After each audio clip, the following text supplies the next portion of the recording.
Excellences, Monsieur le Président de la 78e session de l'Assemblée générale des Nations unies, Excellences, Monsieur le Secrétaire général de l'Organisation des Nations unies, distinguées personnalités, au nom de son Excellence le capitaine Ibrahim Traoré, président de la transition, chef de l'État, recevez les salutations fraternelles du peuple et du gouvernement du Burkina Faso. Au nom du peuple burkinabé, je m'incline respectueusement sur la mémoire des grands leaders dans le monde qui ont fait rêver et espérer d'une société humaine juste et équitable à travers leur engagement, détermination et esprit de sacrifice. Je cite notamment Fidel Castro de Cuba, Patrice Émeric Lumumba du Congo, Modibo Keïta du Mali, Ruben Unyobe et Félix Mounier du Cameroun, Sylvanus Olympio du Togo, Che Guevara de l'Argentine, Martin Luther King et Malcolm X des États-Unis d'Amérique, Nelson Mandela de l'Afrique du Sud, Jomo Kenyatta du Kenya, Amilcar Cabral de la Guinée-Bissau et des îles Cap-Vert, Marianne Ngouabi du Congo-Brazzaville, le capitaine Noël Isidore Thomas Sankara du Burkina Faso, etc. Ces leaders ont été pour la plupart exécutés de façon violente et d'autres assassinés à travers le feu des prisons et des empoisonnements. Leur seul crime a été pour chacun d'eux l'incarnation des rêves, des ambitions, de l'espoir des peuples meurtris, violés, violentés et pillés. Monsieur le Président, ma présence à cette tribune honore des Nations Unies, au nom du Burkina Faso, pays des hommes intègres, n'est pas pour ériger des murs de lamentation. Je ne suis non plus pas là pour vous lire l'annonce, mais j'ai été plutôt mandaté en sacrifice pour vous dire que le mensonge d'État, l'hypocrisie diplomatique, la boulimie du pouvoir, la recherche effrénée du gain, l'esprit démoniaque de domination et d'exploitation de l'homme par l'homme sont les vrais plaies qui gangrènent notre vivre ensemble et font courir toute la société à sa perte, y compris donc notre organisation, l'ONU. Son Excellence, M. Antonio Guterres, secrétaire général de l'Organisation des Nations Unies, Son Excellence, M. Joe Biden, président des États-Unis, Son Excellence, M. Denis Francis, représentant permanent de la Trinité et Tobago auprès des Nations Unies, élu président de la 78e session de l'Assemblée générale, Son Excellence, M. Luis Inácio Lula da Silva, président de la République fédérative du Brésil, permettez-moi de reprendre ici des parties de vos propos, discours respectifs prononcés à cette même tribune, à l'ouverture de cette 78e session. Primo, je cite, « Nous sommes dans un monde sans dessus-dessous. Des cadavres jonchent les plages où des milliardaires se prélassent. » Pour la deuxième personnalité, je cite, « Nous sommes à la croisée des chemins. Nous avons une cause commune, à savoir léguer à nos enfants un monde avec un bon climat social. » Fin de citation. Pour la troisième personnalité, je cite, « Malgré les difficultés, nous pouvons nous en sortir. Ce ne sont pas les capacités qui manquent, mais la volonté politique. Sinon, nous pouvons apporter le progrès et la paix pour tous. » Fin de citation. Pour la quatrième personnalité, je cite, « Il y a dissonance entre les discours et les pratiques, les faits. Le Conseil de sécurité de l'ONU est paralysé. L'ONU doit assumer ses fonctions d'un monde solidaire et équitable, conformément aux principes édictés dans la charte. Cela suppose qu'on ait le courage de lutter contre les inégalités. » Fin de citation. La quintessence des expressions de ces quatre autres personnalités signifie clairement que les inégalités dans le monde sont voulues, sinon qu'avec un minimum de courage et de volonté politique, nous pouvons, à défaut de les éradiquer, les améniser à leur congrue expression. En effet, chaque année, les discours pleuvent au même titre que les promesses et engagements. Les preuves de la dissonance entre les discours et les faits sur ces questions de principe contenues dans la charte de l'ONU dont la justice, l'égalité, la dignité, l'intégrité, le droit à l'autodétermination, la souveraineté des États, l'inviolabilité du territoire et le respect du droit international sont ce qui se passe en Libye, dans le Sahel, précisément sur le Niger, et sur la crise entre la Russie et l'Ukraine. D'abord, en Libye, suite à cette catastrophe diluvienne, des milliers de voix ont été fauchées, des milliers de vies donc ont été fauchées, pour badigeonner nos consciences de tranquillité, transparente. Chaque nation se précipite pour présenter sa compassion, sa solidarité. C'est certes pour donner l'impression que nous vivons en société et que nous défendons des valeurs.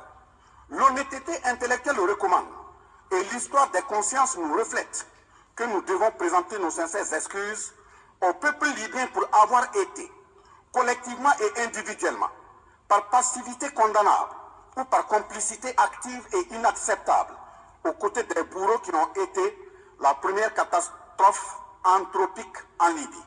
C'est cette catastrophe qui a mis la Libye à genoux en la saccageant et tuant son guide avant que les eaux de déluge ne viennent l'endeuiller davantage. Et malheureusement, à la tête de cette catastrophe humaine était l'ONU sous la résolution 1970. Et le silence coupable voit la complicité de la CEDEAO et de l'Union africaine. Cette macabre intervention, avec la France de Nicolas Sarkozy en tête, a liquidé le guide libyen, le colonel Muammar Kadhafi, le 20 octobre 2011. Si les condoléances au peuple libyen avaient un minimum de bon sens et sans hypocrisie, cette diplomatie macabre n'aurait jamais lieu autour du cas du Niger pour y créer une Libye bis. Ensuite, pour preuve que les relations internationales sont teintées d'une haute hypocrisie diplomatique, dénudées de conscience, de morale, de dignité, d'intégrité, de justice, donc de paix, ce sont encore les mêmes gesticulations dans un aliment scandaleusement mortifère qui s'agitent comme des fauves autour de leur proie blessée pour la dévorer. Aujourd'hui, nous avons fait le constat malheureux que contrairement au discours de profession de bonne foi prononcé à cette tribune de l'ONU, invitant au respect de la charte de l'ONU et du droit international, les dirigeants représentant le peuple frère du Niger ont été pratiquement interdits d'accès au siège des Nations Unies. Le Burkina Faso condamne fermement cette manœuvre sordide qui relève de pratiques moyenâgeuses. Cela ne peut évidemment se faire que par des esprits en perte de valeurs essentielles pour toute vie harmonieuse en société. De ce fait, nous renchérissons pour dire que l'ONU ne doit en aucun cas être un instrument dans les mains d'un quelconque pays. Les leaders panafricanistes qui se sont battus pour l'unité africaine, nos grands-parents qui sont tombés dignement sous les balles assassines des colons, les dignes fils africains qui se sont sacrifiés pour l'honneur sur le continent et qui ont lutté férocement contre la traite négrière et le néocolonialisme ont eu leur sommet de guerriers perturbé pour avoir entendu qu'une poignée d'enfants égarés de l'Afrique tiennent le Niger, telle une boule de coton, à l'envahisseur afin qu'il y mette le feu. Oui, cher continent africain, une poignée de tes enfants a décidé de t'humilier et de te vilipender à travers le mensonge éhonté d'État, en commençant par le Niger. Par conséquent, je lance un appel vibrant et solennel au peuple sénégalais, béninois, nigérien, ghanéen, tchadien, ivoirien, comorien, bissau-guinéen et tous les peuples d'Afrique à se mobiliser davantage dans la fraternité et la solidarité africaine afin d'éviter que les impérialistes mettent le feu au Niger comme le cas de la Libye. Monsieur le Président, Monsieur le Secrétaire général, distingué personnalité, j'insiste à cette tribune de l'ONU et devant le monde entier que la CEDEAO, l'Union africaine et l'ONU doivent impérativement se muer en des organisations véritables des peuples en lieu et place de structures d'une minorité de chefs d'État. Elles ne doivent pas être utilisées et instrumentalisées pour déstabiliser des pays frères en assassinant leurs leaders.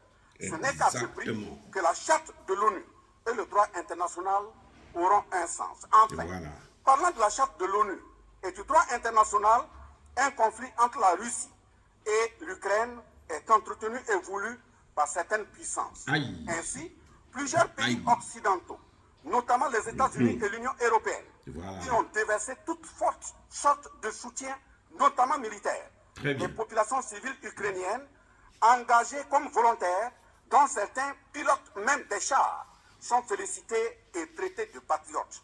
Le Mali, le Niger Voilà. et le Burkina Faso font face à une guerre qui leur a été imposée par l'impérialisme sous le couvert de terroristes de tout acabit, sémant terreur Deux et poids, deux désolation. mesures. Malgré l'existence de cette même charte Très bien. des Nations Unies, avec ses principes d'égalité, de justice, d'une part, et d'autre part, le même droit international invoqué.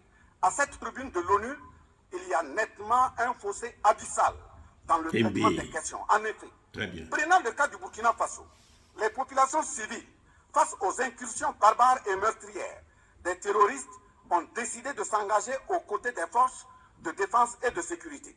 Ces populations ainsi engagées, formées et encadrées par les FDS, sont appelées des volontaires pour la défense de la patrie. Ainsi, au Burkina Faso, nous avons 58 000 VDP, dont 42 000 VDP communaux et 16 000 VDP nationaux qui combattent sur tous les fronts aux côtés des forces de défense et de sécurité, formées, encadrées, orientées par elles. Celles-ci n'agissent que sur instruction et surveillance des FDS et conformément à des textes réglementaires en vue de protéger leur vie et leurs biens.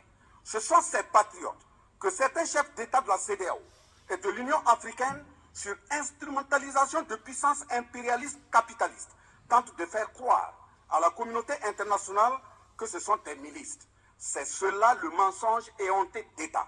Monsieur le Président, si la communauté internationale était honnête et sincère dans son engagement contre le terrorisme, il ne perdurera point, de sorte à ce que des populations civiles s'engagent et se forment pour assurer leur propre défense. Très bien. Parlant d'un manque de franchise de cette communauté internationale, voici les exemples. Premièrement, lorsque le Mali, le Burkina Faso, le Niger et d'autres pays se sont organisés sur leurs frontières communes en mutualisant leurs forces pour faire face au terrorisme, la France est venue de nulle part imposer son instrument qu'est le G5 Sahel.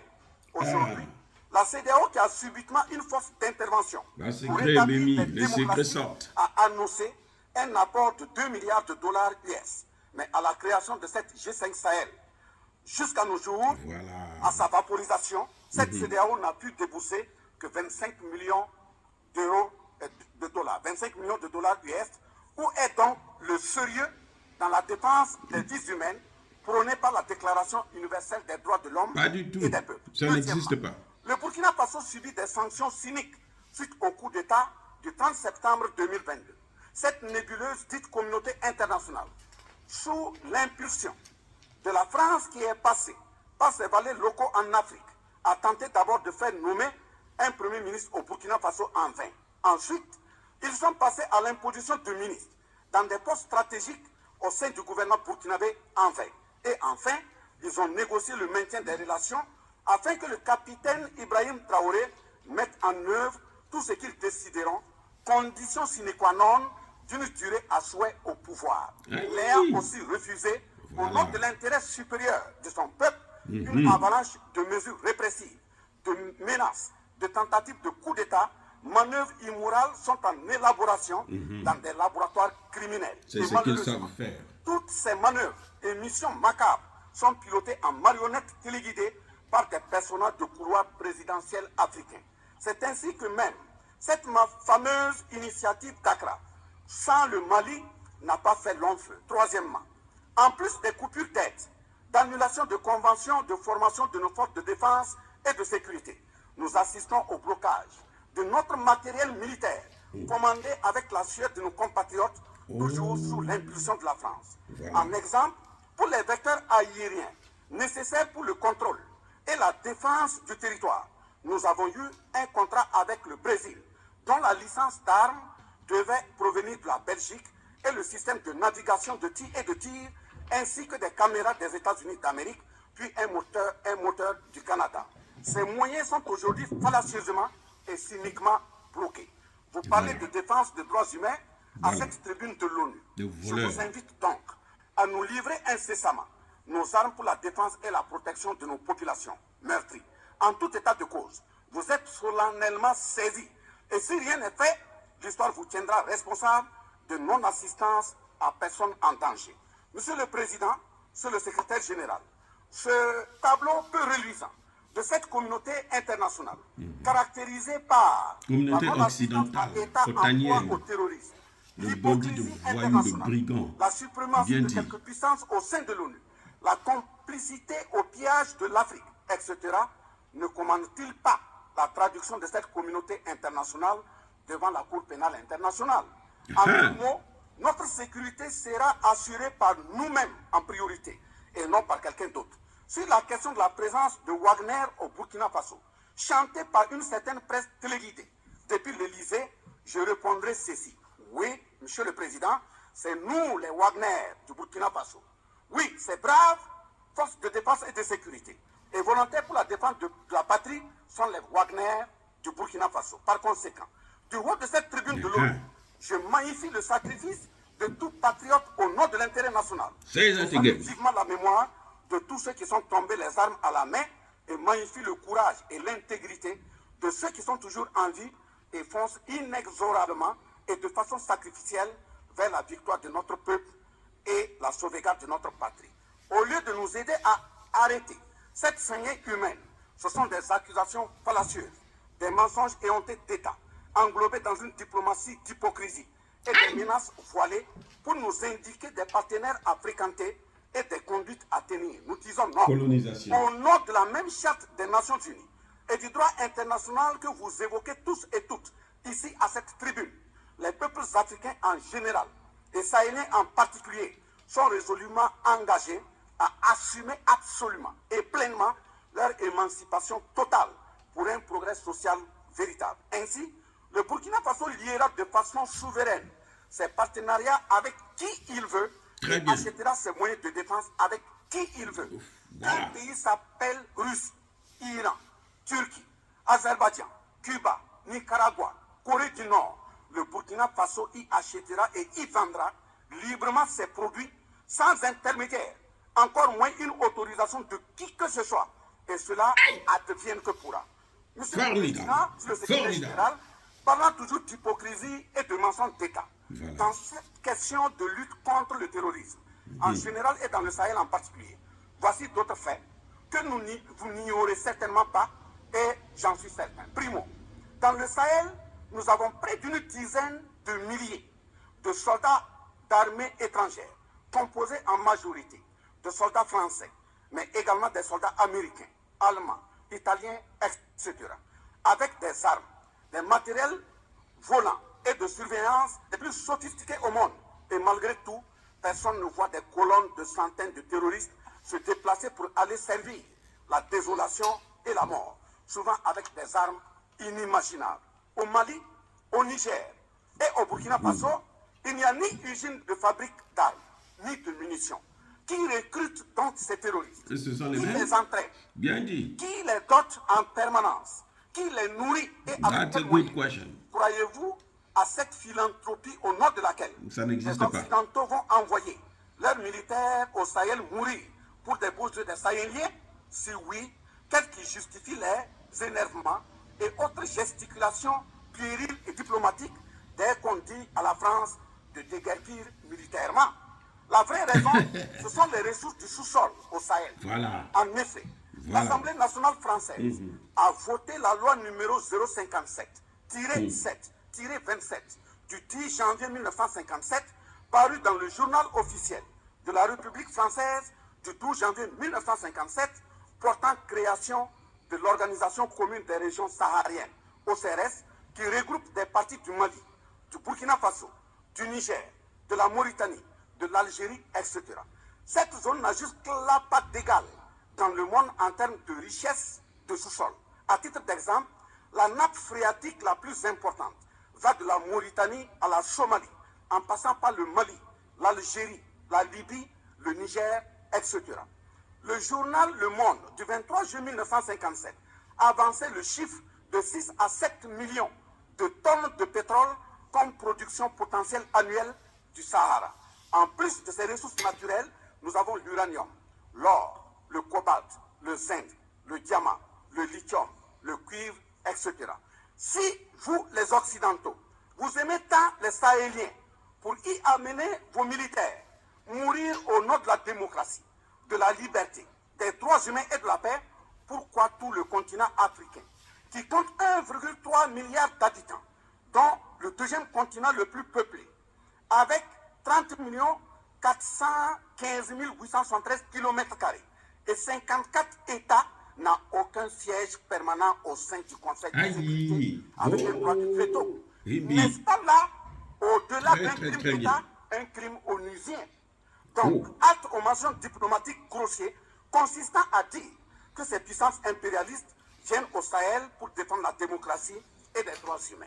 Pas Parlant du de tout, droits ça n'existe humains, même pas. je vous rappelle que la première charte au monde sur cette question de droits humains de l'homme est bien celle de Kouroukan Fougan de 1236 au Mandé actuel Mali.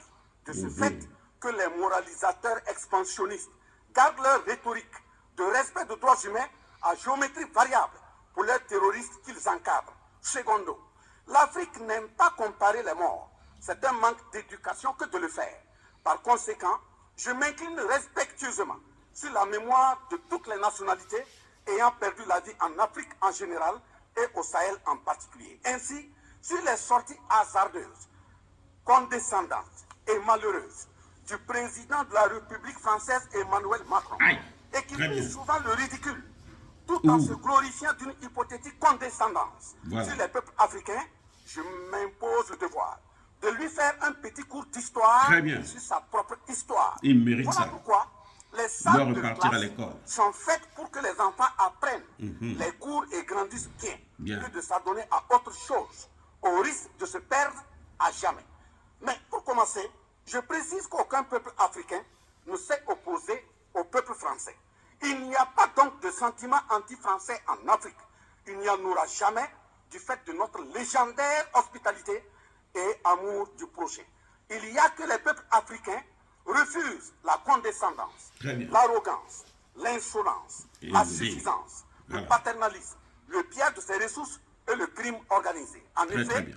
pour votre mémoire, Monsieur Emmanuel Macron, d'abord, je Hein. rappelle l'appel à travers la BBC en Angleterre le 14 juin 1940, lancé par votre propre grand-père, le général de Gaulle, à l'endroit de l'Afrique pour Très venir bien. sauver la France des griffes des nazis. Comme rappel, nous avons 17 000 Maliens morts pendant les deux guerres mondiales, d'une dette de sang que la France semble avoir occultée. S'ils le veulent, qu'ils aillent dans le livre, confère livre de Bakary Kamian, professeur agrégé de l'université Sorbonne. J'ajoute dans ce même document, à la page 344, au tableau 21, les vétérans soudanais des deux guerres. Il en résume un total du Burkina Faso, du Mali et du Niger à 82 208 combattants qui sont tombés. Et au niveau de l'Afrique occidentale française, il y a eu 154 519 combattants mobilisés, qui se confèrent donc aux sources Henri Léger, rapport de fin de mission à Naoué, Dakar, le 13 juin 1950, archives du Sénégal, code 4 D 68, entre parenthèses 89, voire annexe 5. Ensuite, le 17 novembre 1986, François Mitterrand, président français d'alors, en réponse au capitaine Thomas Sankara, disait ceci, je cite, « L'Afrique a été pillée. J'ai parlé de matières premières. J'aurais dû parler des hommes. Pendant des siècles, on vous a exploité humainement. On a volé vos hommes, vos femmes, vos enfants. On s'est servi de vous. Je comprends votre refus, votre révolte, et j'approuve votre combat. Vous avez raison de refuser d'être un continent sacrifié. Le moment est venu où vous devez vous-même développer vos économies à partir de ces biens et de ces hommes. Et le devoir de ces pays qui ont profité abusivement du travail africain, c'est de restituer à l'Afrique une part de ce qui a été pris au travers des siècles derniers. » Fin de citation. Effectivement, l'Afrique a toujours été vachement pillée, mais elle reste riche en hommes, en valeur et en richesse minière. Pour preuve, parlant de ces ressources minières, l'Afrique, c'est 30% des ressources minérales mondiales, 40% des réserves d'or, 33% des réserves de diamants, 80% des réserves de coltan, 60% des réserves de cobalt, 55% des réserves en uranium, etc. C'est pour la défense ferme de cette Afrique que la jeunesse africaine est plus que jamais debout.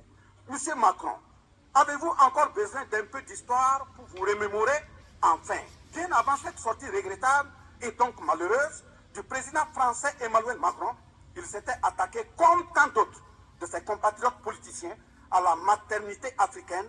Et là aussi, je tiens à lui rappeler que l'Allemagne compte 80 millions d'habitants environ sur une superficie de 347 000 km² face au Congo qui a 95 millions d'habitants sur une superficie de 2 345 000 km². Deuxièmement, la Belgique compte 11 millions d'habitants sur une superficie de 30 000 km² face au Gabon qui a 2,5 millions d'habitants sur une superficie de 267 000 km². Troisièmement, la France compte 68 millions d'habitants sur 672 329 km² face à la Namibie qui compte 2,5 millions d'habitants sur une superficie de 825 000 km². C'est fort de tout ce qui précède que justement Aimé Césaire, paix à son âme, disait, je cite, « L'Afrique est le seul continent au monde où les populations chantent et dansent et applaudissent pour ceux qui les appauvrissent, les affament et les torturent. Le malheur de l'Afrique, c'est d'avoir rencontré la France. » Fin de citation. Certes que l'Occident a violenté, volé et violé l'Afrique. Quelle est notre part de responsabilité en tant que dirigeants africains? N'est-ce pas nous, dirigeants africains, qui prêtons le flanc pour qu'on nous piétine? En effet, nous avons abandonné notre identité pour ne rien être. Nos noms ont disparu pour faire place à d'autres noms importés et qui ne collent pas à nos réalités. Il nous faut reconquérir notre culture. Nous avons singé en copiant l'Occident, en monogamie. Voilà qu'aujourd'hui, on veut nous faire croire que des contre-valeurs, des attitudes contre la nature relèvent du ressort de la liberté. Il ne sera pas question d'homosexualité en Afrique. Je le répète, il ne sera pas question d'homosexualité chez nous. Monsieur le Président, ce qui vient d'être décrit sont les étiquettes profondément malheureuses d'une ONU aujourd'hui résumée qu'à sa portion de forme car 1,2 milliard de personnes sont plongées dans la misère. 2000 milliards de dollars US dans l'armement. 20 fois le budget de l'ONU dans le nucléaire. Sur les questions de développement, l'Afrique reçoit du FMI et de la Banque mondiale 34 milliards de dollars contre 160 milliards de dollars pour l'Occident. La paralysie du Conseil de sécurité de l'ONU, la paralysie de l'Organisation mondiale du commerce, la montée des tensions suite au repositionnement géostratégique. L'Organisation mondiale du commerce également encore bloquée. Le Fonds monétaire international FMI et la Banque mondiale qui fonctionnent en véritable usurier. L'Organisation mondiale de la santé qui est de plus en plus dominée par les firmes pharmaceutiques de rente, donnant ainsi une priorité commerciale que sociale aux vaccins tels que le vaccin contre la Covid-19. L'ONU qui devient de plus en plus l'ombre d'elle-même de par les tentatives de sa prise en otage par un conglomérat de puissances internationales impérialistes, brouillant ainsi la clarté et le sérieux dans ses prises de position, etc. Par conséquent, les peuples africains en général, et sahéliens en particulier, se battront vigoureusement pour que la CEDEAO, l'Union africaine et l'ONU soient des institutions au service véritablement des peuples du monde pour leur profonde émancipation et le progrès social véritable. Parce que ce sont les manquements de ces organisations, leur manque de sincérité, leurs décisions clientélistes et à géométrie variable, la couverture des tripatouillages constitutionnels avec leur lot de crimes, la promotion de la mauvaise gouvernance, le pillage, la désorganisation sociale et la corruption qui conduisent immanquablement au coup d'État, qui ne sont donc que des conséquences. Traitons donc les causes et les conséquences disparaîtront d'elles-mêmes. Mais si nous continuons avec ce jeu de l'Autriche, à la diplomatie d'hypocrisie, aux mensonges éhontés d'État, aux crimes organisés, au tripatouillage constitutionnel et à la fabrication de larbin à la tête de nos États africains, même l'ONU risque de ne pas échapper à un coup d'État. À bon entendeur, salut. Dans ce sens. Très très bien. Continue. Dans ce sens, et afin de prendre leur destin en main, le Mali, le Niger et le Burkina Faso ont signé l'Alliance des États du Sahel en abrégé AES. L'AES est une architecture pour la sécurisation de nos pays, partant du traité révisé de l'autorité de développement intégré de la région du Liptako-Gourma. Prenant en compte la situation sécuritaire et surtout le manque de franchise dans le partenariat, il s'agit de compter sur nos propres ressources en recherchant la mutualisation de nos moyens et à œuvrer à faire disparaître les discontinuités dans les espaces de manœuvre opérationnels. Monsieur le Président, je vous signifie avec force et fermeté, dans une haute et intelligible voix que, nous, peuple africain, sommes foncièrement démocrates. Pour preuve, notre attachement à la dignité humaine transcende la démocratie. Ce que nous refusons, c'est moins donc la démocratie que le piège de la démocratie qui nous est tendu. Ainsi, la démocratie électoraliste s'est avérée un moyen de contrôle de nos États à travers le jeu de chaises musicales de dirigeants très souvent imposteurs, corrompus, voleurs, violeurs de constitution, car étrangers au seul intérêt de nos États africains qui vaillent. Secondo, nous, Africains, sommes-nous aujourd'hui reconnus dans notre dignité d'homme, au sens de un homme égal à un homme? La réponse assurément est non, au-delà des convenances circonstanciées, pour nous endormir et mieux nous asservir. Triste pour le continent noir, reconnu scientifiquement comme berceau de l'humanité, mais dans la réalité humilié, placé sous contrôle dominé.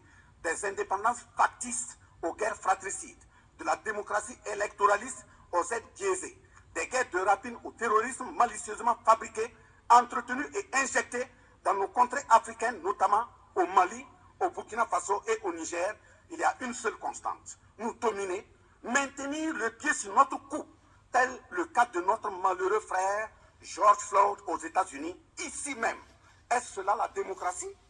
Et il se trouve des partisans de cette conception étriquée de la liberté pour justifier intellectuellement l'asservissement et la barbarie contre nos peuples en lutte pour leur dignité et leur souveraineté au nom d'un principe paradoxal de liberté qui, in fine, assassine la liberté. Oh liberté, quel crime n'a-t-on pas commis en ton nom? C'est pourquoi nous décidons désormais de dire non.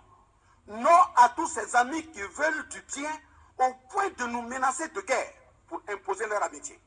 Nous adapterons notre démocratie tant brandie et chantée par des loups dans des pots de bélier afin de sécréter par nous-mêmes le leadership politique adéquat pour nos peuples en vue de leur bonheur. Très bien. L'émancipation totale et le progrès social véritable pour nos peuples constituent la finalité de toute action, qu'elle soit politique, économique, socio-culturelle et ou sécuritaire. Troisièmement, les peuples africains en général, et ceux sahéliens en particulier, ont découvert des chaînes d'aliénation économique, sécuritaire, socio-culturelle matérialisées en accord secret avec la France et sont engagés à les casser pour leur émancipation véritable.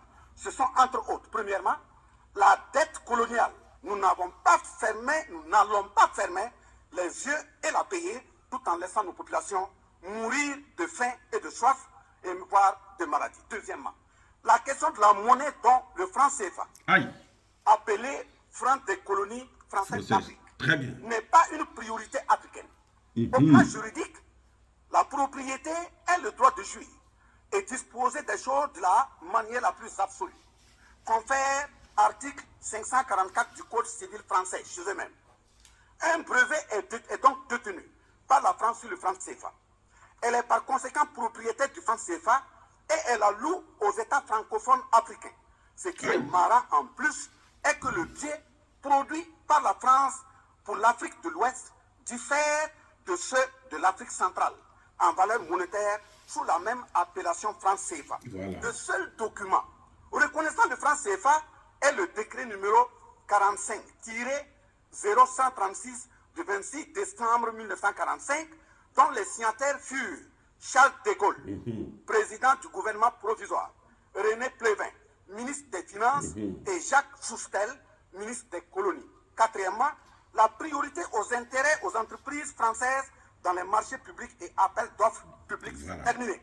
Cinquièmement, le droit exclusif de fournir des équipements militaires et de former les officiers militaires des colonies, là également c'est terminé, etc.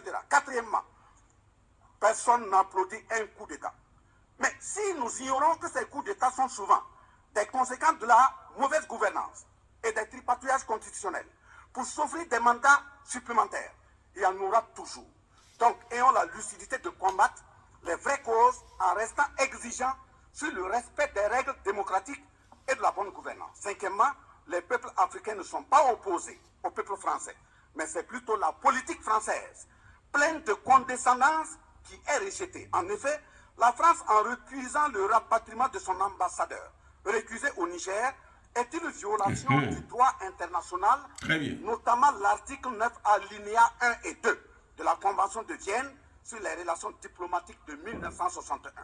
En décidant de l'interdiction des artistes du Burkina Faso, du Mali et du Niger en France, c'est une méconnaissance très grave de la portée culturelle en tant que moteur d'équilibre familial, communautaire, voire national. L'artiste est un médecin du psychique, même à distance. En déclarant qu'ils ne veulent pas de chômeurs, de migrants, de voleurs, etc. en France, nous en Afrique en général, et au Sahel en particulier, ce sont les producteurs de chômeurs et de voleurs via le biais cynique de nos ressources que nous ne voulons pas. Mais sincère reconnaissance au peuple du monde, à l'ensemble des personnalités à tous les niveaux dans le monde, qui comprennent et accompagnent le Burkina Faso, le Mali et le Niger, dans cette montée certes difficile, mais s'adresse totale sur le chemin de la pleine émancipation, l'expression de la dignité, de l'honneur, de la liberté, de l'égalité, de la prospérité, de la justice et donc de la paix.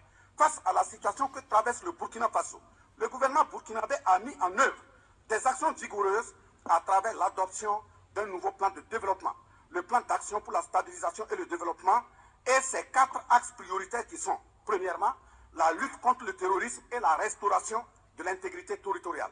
Deuxièmement, la réponse à la crise humanitaire. Troisièmement, la réponse de l'État à l'amélioration de la gouvernance. Et, pour terminer, le dernier élément, la réconciliation nationale et la cohésion sociale. Ces efforts visent à offrir à la population burkinabé de meilleures conditions de vie, tout en saluant l'ensemble des partenaires à travers le monde qui nous accompagnent. Nous invitons vivement ceux qui sont toujours dans le doute ou tétanisés par des rapports au contenu faux qu'ils sont les bienvenus au Burkina Faso, à condition que le partenariat cadre avec la vision de la transition résumée dans ces 4 axes. Vive l'ONU, vive la 78e session, vive les peuples en lutte, vive la solidarité entre les peuples, vive l'Afrique libre, vive l'Alliance des États du Sahel, vive le Burkina Faso, la patrie ou la mort, nous vaincrons. Je vous remercie. Bravo. Bien-aimés frères et sœurs, je suis bouche bée en écoutant ce discours fleuve qui contient tellement d'informations, de bonnes informations, tellement de thèmes. C'est-à-dire que le ministre de la fonction publique, je crois, du Burkina Faso, vient là de nous décortiquer l'ensemble, l'essentiel de tout le travail que nous faisons. Tous les thèmes que nous abordons là, ils ont été reconnus là. Donc je n'ai rien à vous dire, sauf que je vous conseille de réécouter encore ce discours, à plusieurs reprises d'ailleurs, comme je l'ai fait moi-même, et je ne vais pas arrêter parce que c'est un discours qui contient tellement d'informations que certainement, chaque fois quand j'aurai un peu de temps, je soulèverai un thème et puis nous allons le développer ensemble pour essayer de mieux comprendre ce qu'il a développé à la tribune des Nations Unies. Mais en tout cas, il faut reconnaître le courage de l'homme. On n'a jamais moi je ne connais pas un discours aussi clair, aussi ouvert, qui accuse en pointant du doigt les auteurs de la fausse démocratie en Afrique. Ceux-là qui, comme il l'a dit, viennent la journée pour vous parler de la démocratie et la nuit, ils viennent signer des contrats, comme l'a dit le président Doumbouya. C'est que, mais il a tout dévoilé, tout. Il n'a rien laissé au hasard, rien. Personne ne peut se plaindre de quoi que ce soit.